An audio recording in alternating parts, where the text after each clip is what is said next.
Dear students, today let me discuss the structure of a report so that you can all understand how to form the structure of a report before report writing. Reports are a highly structured form of writing, often following conventions that have been laid down to produce a common format. Structure and convention in written reports stress the process by which the information was gathered as much as the information itself. A research report must have a good, proper layout to enable readers to have a good knowledge about the study.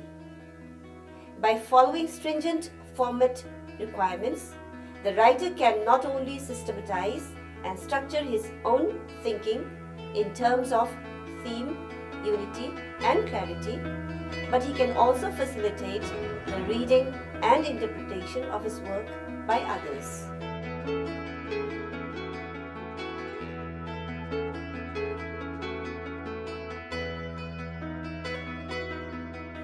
A comprehensive layout of the research report should comprise of first, preliminary pages, second, main text, and third, end matter.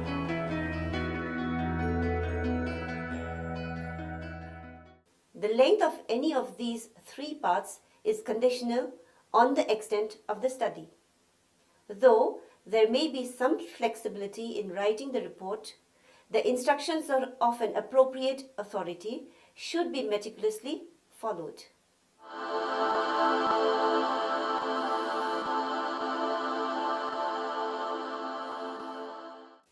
First, let me discuss the preliminary pages. The preliminary pages of a report should contain the title page, the acknowledgements in the form of preface or foreword, the table of contents, and the list of tables and illustrations.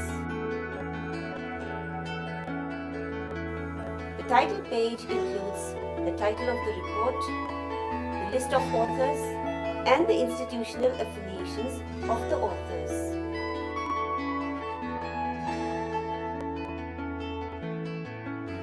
The preface, which is often used synonymously with foreword, may include the writer's purpose in conducting the study, a brief resume of the background, scope, purpose, general nature of the research upon which the report is being based, and acknowledgements.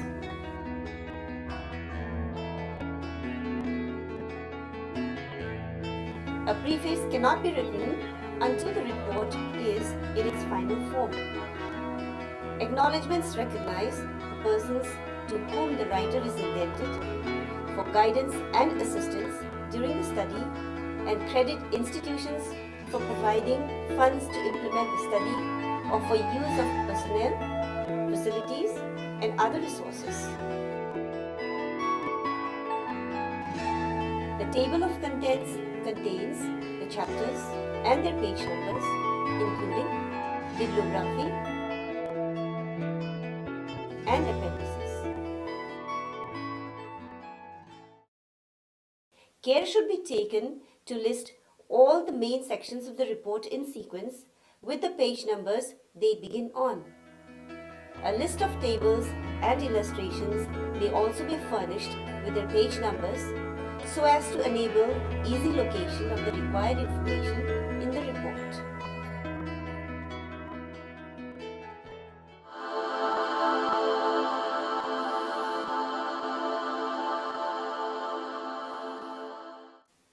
Next is the main text.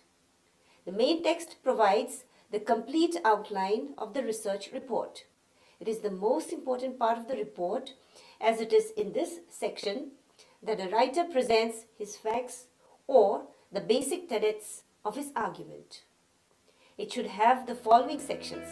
First, introduction. Second, methodology. Third, analysis. Fourth, results and discussion. Fifth, summary. And lastly, conclusion. Let us first look at the introduction. The introduction starts with a broad and general statement of the research problem and then proceeds to narrow the focus to the specific research being reported, explaining the rationale behind each step. It begins with the problem statement, wherein the problem should be clearly identified in nature and scope in the first paragraph. A good introduction need not be long, but it must be well organized. There should be enough background to convince the reader that the topic is well worth exploring. The introduction ought to be informative enough so that the reader can understand and evaluate the work without need to refer to anything else. One should focus only on those prior research studies directly relevant to the current research study and should not attempt to review all of the research in a broad area. The introduction usually ends with a specific statement of the hypothesis to be investigated. The hypothesis of the study, if any, and the definitions of the major concepts employed in the study should be explicitly stated in this section. In the introduction, other research is referred to by naming the researcher or researchers and the date when the research was published. With this information, the reader can turn to the reference list and find where the book was published.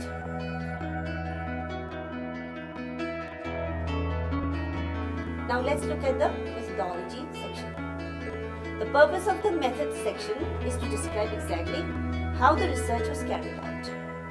Selection of the study area, sample and sampling technique, method of data collection, variables and their measurement, statistical tools and techniques used are furnished in this chapter.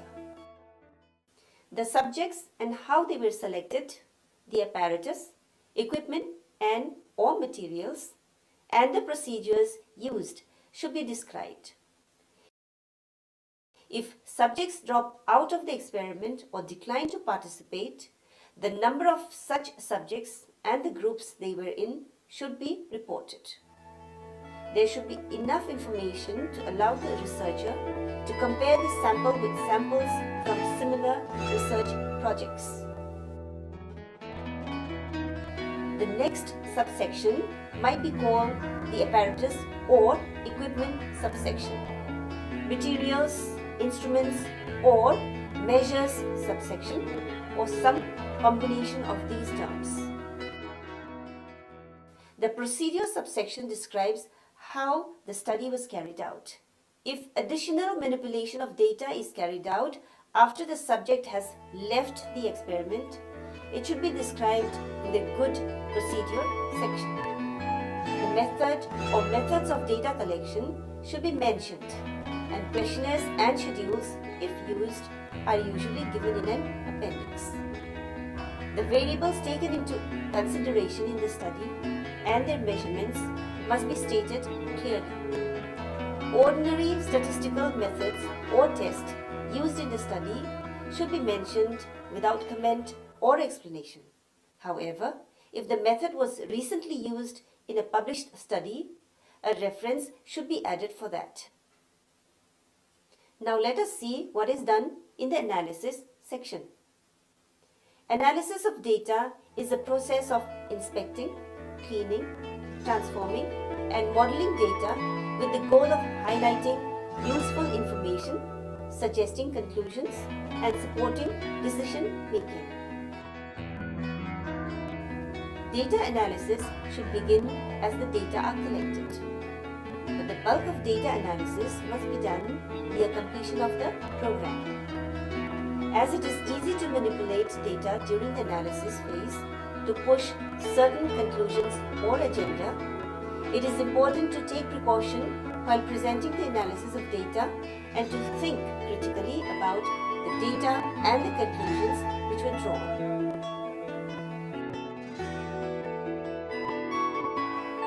Charts, graphs, and textual write-ups of data are all forms of data analysis. Summarizing data is often critical to supporting arguments made with that data, as is presenting the data in a clear and understandable way. The raw data may also be included in the form of an appendix so that people can look up specifics for themselves. Selection of the data to be used in a report is another important part of this step. Excessive data or data only loosely related to the conclusions will obscure them and confuse the readers. Next is the results and discussion section. This is the most important section of a report, as descriptions of the findings are given in this section. The evidence that is provided here is what the reader is most interested in. It is a difficult task because it requires considerable mental effort to decide what is to be told to readers. This is the section where the researcher can analyze and interpret the results, drawing from the information which have been collected, explaining its significance.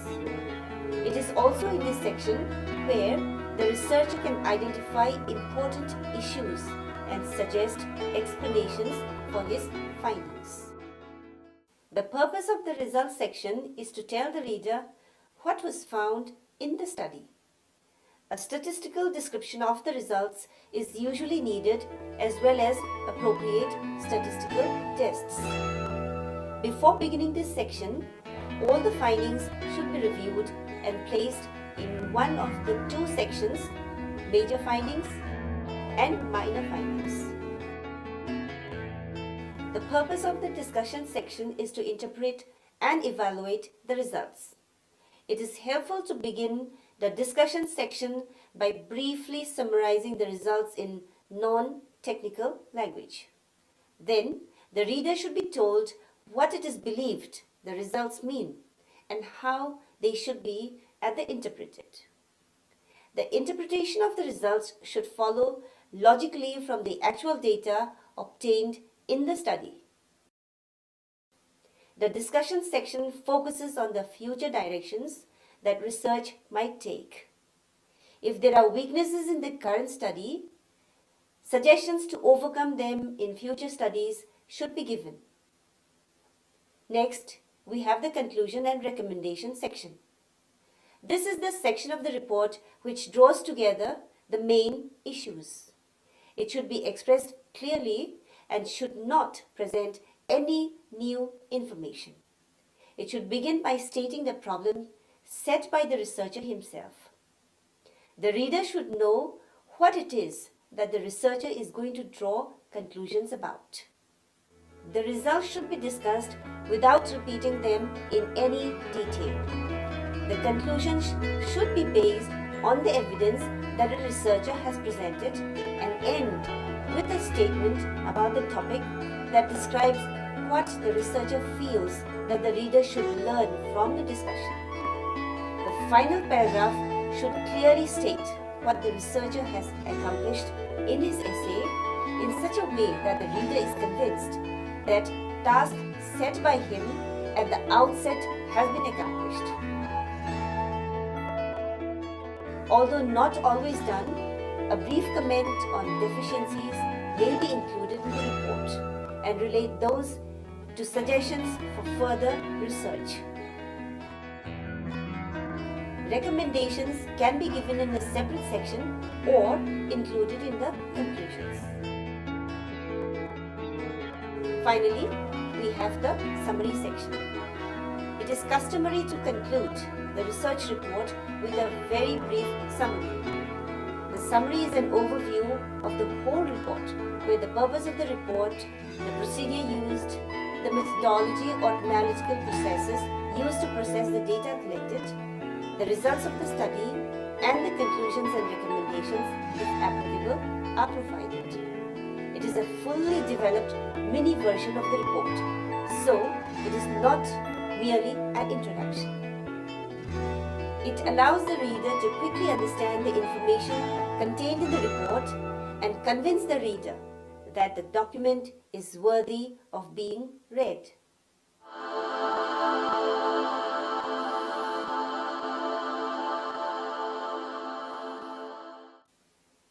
Next, we have the end matter. At the end of the report, the reference material in the form of bibliography, appendix, and index is given. Bibliography follows the main body of the text and is a separate but integral part of a report, preceded by a division sheet or introduced by a centered heading, bibliography. Appendices should be enlisted in respect of all technical data such as questionnaires, sample information, mathematical derivations, tables that present supporting evidence, tests that have been constructed by the researcher, a glossary of terms, parts of documents or any supportive evidence detract from the major line of argument and would make the body of the text unduly large and poorly constructed. Each appendix should be clearly separated from the next and listed in the table of contents. It should not include anything which has not been discussed in the main body. Index should invariably be given at the end of the report. The value of index lies in the fact that it works as a guide to the reader for the contents in the report.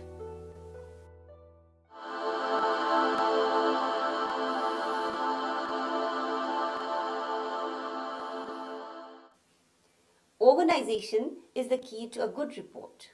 For a researcher, it is necessary to know how to prepare each section of a research report to maintain clarity and precision in the presentation of research results. Some widely used sections have been discussed above to help a researcher construct an acceptable structure. However, a researcher has the liberty to add or combine sections whenever felt necessary, keeping in mind dissemination of information in a logical sequence. As long as the structure of the report has a good sequence, the reader will not lose track of the information contained in the report, and the purpose of the report will be served fruitfully.